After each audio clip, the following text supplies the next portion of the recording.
Halo, Assalamualaikum warahmatullahi wabarakatuh. Salam sejahtera untuk kita semuanya. Keluarga Mutiara Madani Terapi Warisan Nabi, kita amati lingkungan sekitar kita. Berbagai macam penyakit banyak sekali yang sudah ada.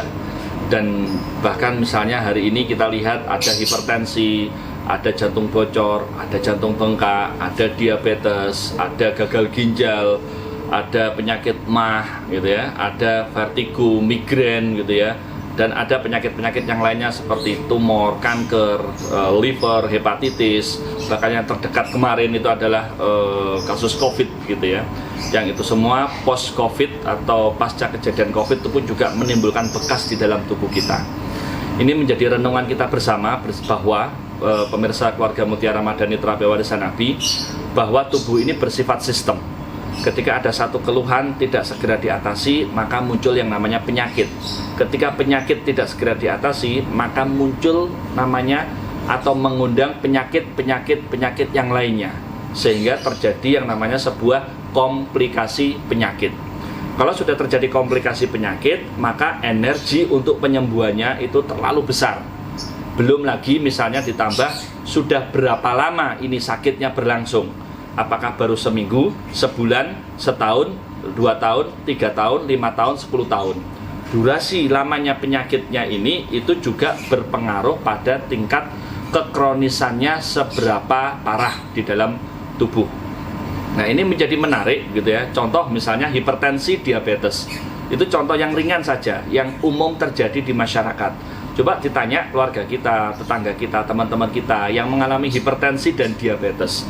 Ini kalau nggak segera diatasi, karena tubuh itu bersifat sistem, maka dia dapat mengakibatkan yang namanya gagal ginjal. Hipertensi dan diabetes kalau tidak segera diatasi dapat mengakibatkan gangguan di jantung atau jantung bengkak atau keluhan-keluhan di jantung lainnya. Hipertensi dan diabetes kalau tidak segera diatasi pun juga bisa mengakibatkan serangan stroke. Itu yang secara kedokteran timur disebut bahwa tubuh ini bersifat sistem. Artinya satu hal dengan hal yang lainnya saling mempengaruhi.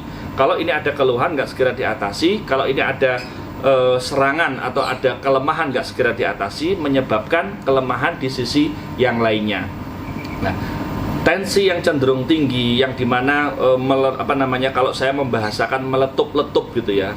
Beberapa waktu yang lalu ada seorang klien datang ke tempat kami dengan tensi yang cenderung tinggi, yang dimana itu sudah berlangsung berbulan-bulan bahkan bertahun-tahun. Bayangkan 220/180, luar biasa tingginya. Dan saat datang itu sudah lemah, sesek dan lain sebagainya. Karena ini sudah berlangsung berbulan-bulan bahkan bertahun-tahun, saya menyampaikan waktu itu bahwa tugas kami dalam 2 pekan ke depan itu adalah bagaimana menurunkan atau menstabilkan tensinya. Karena kalau tidak, maka diobatin model apapun kalau tensinya masih tinggi nggak akan ngefek gitu.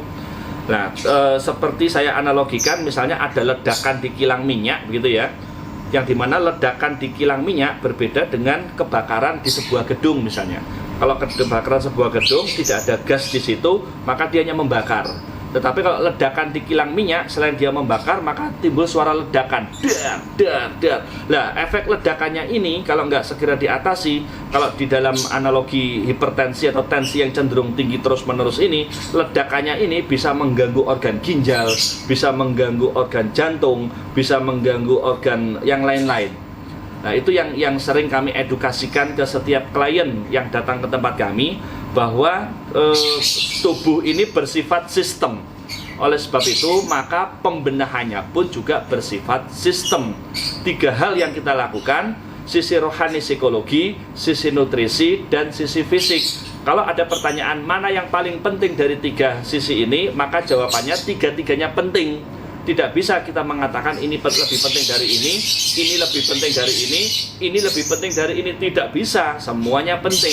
Karena apa? Karena saling mempengaruhi secara baik, saling menguatkan secara baik.